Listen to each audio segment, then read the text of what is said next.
Bienvenue sur Africa 24 dans cette nouvelle édition du QG Week-end. Voici les titres de l'actualité. La tournée du ministre chinois des Affaires étrangères Wang Yi en Afrique de l'Est l'a amené à faire escale au Kenya, pays dans lequel Pékin a engagé plusieurs projets d'infrastructure pour satisfaire l'agenda de développement socio-économique kényan.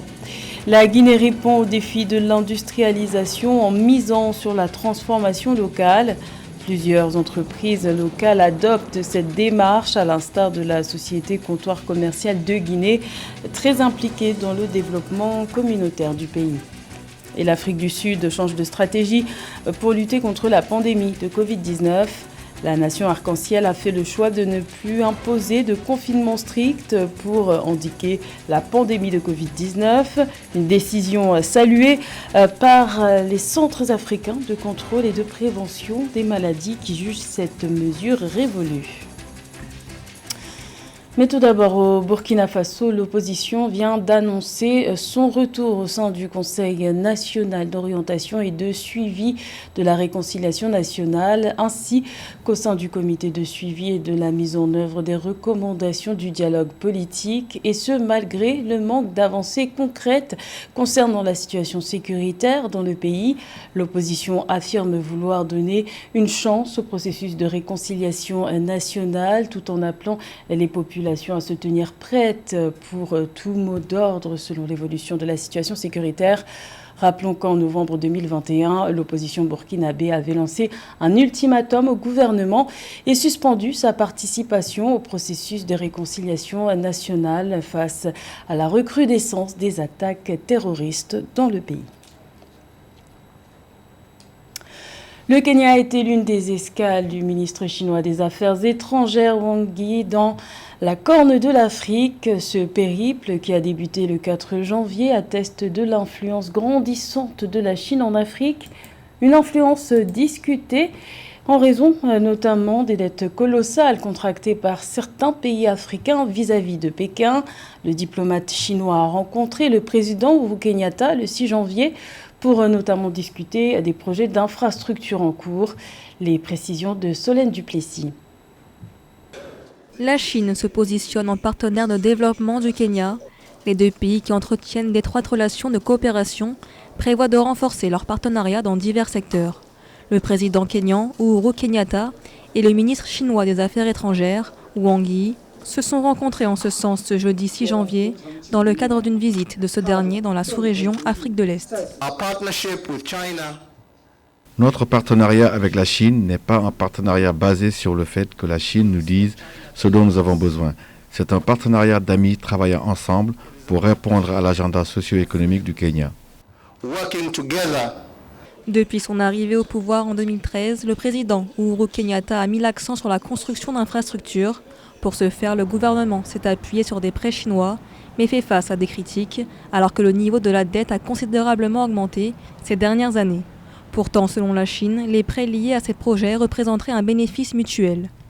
Les ingénieurs et techniciens chinois, suivant les illustres traces du navigateur Zen, sont revenus à Mombasa et ont aidé à construire le meilleur chemin de fer, les meilleures routes et le meilleur terminal pétrolier dont nous sommes témoins aujourd'hui.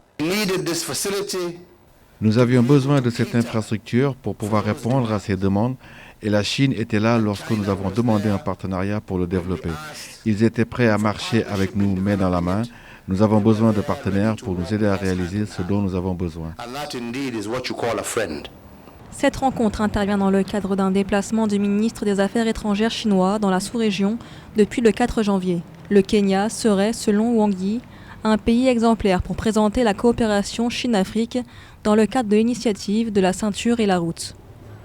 La sphère politique tunisienne est secouée par une nouvelle affaire. Le tribunal de première instance de Tunis a décidé le 5 janvier de traduire en justice 19 personnalités, dont l'ancien président Monsef Marzouki, soupçonné d'avoir commis des crimes électoraux dans le cadre des élections présidentielles et législatives de 2019. Les explications de Mildred Diamou.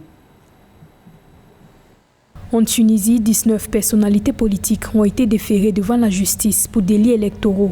Selon un communiqué du bureau de presse du tribunal de première instance de Tunis, il s'agit de Rached Ghanouchi, président du principal parti au Parlement Ennahda, Monsef Mazouki, ex-président de la Tunisie de 2011 à 2014, Youssef Chahed, ancien premier ministre de 2016 à 2020, ainsi que d'autres personnalités politiques.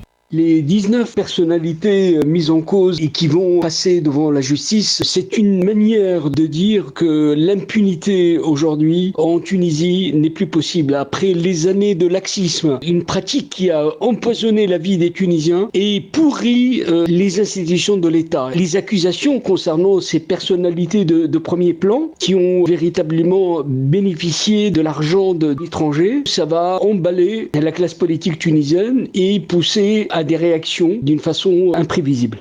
Ces figures politiques tunisiennes seront devant la chambre correctionnelle du tribunal de première instance de Tunis pour publicité politique, publicité illégale via les réseaux sociaux et violation du silence électoral lors de l'élection présidentielle anticipée de 2019.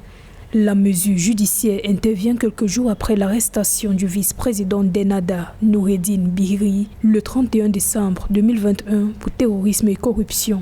La sanction risquée par les 19 personnalités déférées devant le tribunal, elle a peut-être une portée symbolique sur le plan politique, mais elle n'a en fait aucune portée réelle sur le plan judiciaire, puisque ceux qui ont été déférés risquent au plus une amende, c'est tout. Cette affaire cache une autre affaire beaucoup plus importante et qui n'a pas encore été traitée par la justice, qui est en fait le talon d'Achille de la Tunisie.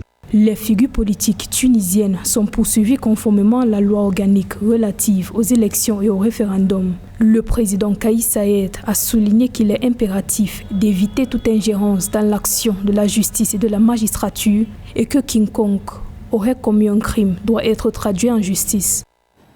Toujours en Tunisie, le mouvement Ennahda a publié ce vendredi 7 janvier un communiqué dans lequel il exige la libération immédiate de son vice-président Noureddine Bihri et de l'ancien conseiller du ministère de l'Intérieur Fatih Baldi. Ces deux personnalités ont été arrêtées le 31 décembre sur ordre du ministère de l'Intérieur pour suspicion de terrorisme, des détentions que le mouvement Ennahda juge arbitraires en l'absence de poursuites judiciaires. Le mouvement Ennahda a confirmé qu'il poursuivra en justice tous ceux dont l'implication sera prouvée dans ces détentions qu'il qualifie de crimes contre l'humanité. C'est l'une des principales tendances de paiement sur les marchés émergents pour 2022. Les paiements mobiles gagnent du terrain en Afrique subsaharienne, à telle enseigne qu'une hausse de plus de 60% est prévue au cours des 5 prochaines années. Plus de détails sur ce phénomène avec Philomène Tine. Le paiement par téléphone mobile se développe de plus en plus sur le continent, notamment en Afrique subsaharienne. D'ici à 2026, une hausse de plus de 60% est attendue en paiement mobile dans la région subsaharienne d'Afrique, rapporte une étude de FinTech Niculip, une société FinTech. Quant à la valeur totale des transactions d'argent mobile sur les marchés émergents, elle devrait dépasser 870 milliards de dollars. Le succès des moyens de paiement locaux s'explique déjà par la disponibilité des appareils. Deuxième aspect qui est très intéressant, c'est la simplification des transactions électroniques. Pas besoin de passer par un système bancaire compliqué avec des agios et des coûts cachés. Non, c'est un système extrêmement simplifié et qui est une excellente réponse au taux de bancarisation qui est extrêmement faible sur le continent africain. Les paiements mobiles pourraient offrir à l'Afrique l'opportunité de rejoindre le monde florissant des économies numériques. En 2020, le nombre d'utilisateurs utilisant les services mobiles était estimé à 495 millions, soit 46% de la population de la région subsaharienne. Elle devrait passer à 615 millions d'ici à 2025.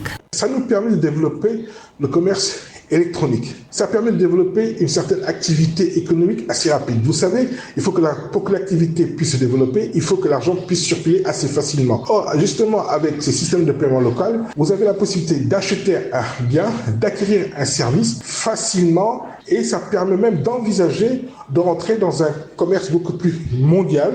Donc c'est pour l'Afrique une révolution qui permet de compenser encore une fois le faible taux de bancarisation. Selon l'avis d'un bon nombre d'économistes sur le continent, le commerce électronique a un rôle essentiel à jouer dans la réalisation de la zone de libre-échange continentale africaine qui vise à créer le plus grand bloc commercial du monde avec un marché d'1,27 milliard de consommateurs. En Guinée, les entités locales relèvent le défi de l'industrialisation, à l'instar de la société Comptoir Commercial de Guinée, créée en 2014, très impliquée dans le développement communautaire du pays. Cette société promeut le consommer local et envisage de devenir leader national dans le domaine agroalimentaire. Plus de détails avec Philomène Tine.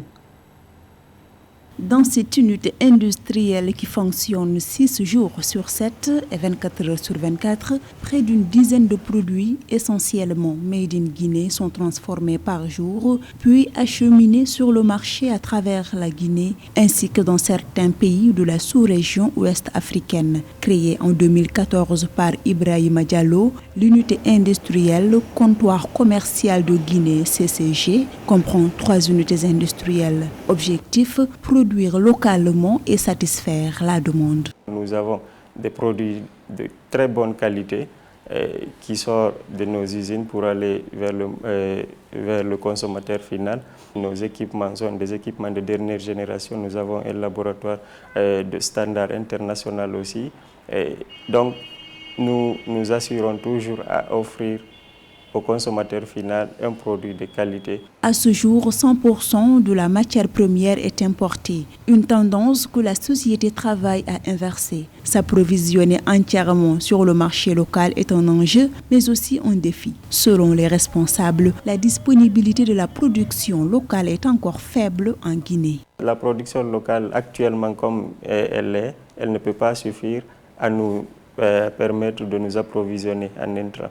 Il faudra nous investir nous-mêmes à faire la culture de la tomate, à faire l'élevage. Avec une présence remarquée à la première édition du SIG, Salon de l'industrie de Guinée tenu les 20 et 21 décembre 2021 à Conakry, le CCG a présenté plusieurs gammes de produits alimentaires. Le SIG veut répondre aux attentes des acteurs industriels. L'occasion lui a été donnée de faire des requêtes. Les mesures de confinement strictes ne sont plus le meilleur moyen de contenir la pandémie de Covid-19. C'est l'affirmation faite le 6 janvier par le directeur des centres africains de contrôle et de prévention des maladies qui juge cette méthode révolue. C'est aussi l'option choisie par l'Afrique du Sud qui a décidé de changer de stratégie pour lutter contre le coronavirus et ses variants. Les explications de Solène Duplessis. Près de 2 mois après la découverte du variant Omicron le 25 novembre dernier en Afrique du Sud, le pays respire à nouveau. La plupart des mesures de confinement ont été supprimées, ce que salue le CDC Afrique, le Centre africain de contrôle et de prévention des maladies. Selon son directeur, ces mesures de confinement strictes n'étaient plus le meilleur moyen de contenir la Covid-19. Nous sommes encouragés par ce que nous avons vu en Afrique du Sud durant cette période où les experts ont examiné les données en termes de gravité des infections. Le temps où nous utilisons l'outil des confinements stricts est révolu. Nous devons réfléchir plus attentivement et dans une approche équilibrée à la manière dont nous utilisons les mesures de santé publique et sociale alors que la vaccination va croissante. Toutefois, alors que moins de 10% de la population africaine a été entièrement vaccinée contre la Covid-19, le CDC Afrique craint que le virus ne devienne endémique sur le continent, à l'instar de la grippe. En décembre, les nouvelles contaminations ont connu une hausse de 36% en Afrique. Si d'ici la fin de l'année, le continent ne porte pas le taux de vaccination à plus de 70 ou 80%, je crains que d'ici la fin de l'année, nous nous trouvions dans une situation où le Covid-19 ne devienne endémique. Malgré un taux de vaccination très bas en Afrique du Sud, l'hécatombe prévue pendant la vague Omicron n'a pas eu lieu. Selon une étude publiée fin décembre dans la revue scientifique The Lancet, le nombre de morts par semaine était de 3 000 maximum, contre 10 000 pendant la vague Delta et 16 000 pendant la vague Beta. C'était le journal de la rédaction. Merci de l'avoir suivi. L'information continue sur Africa 24.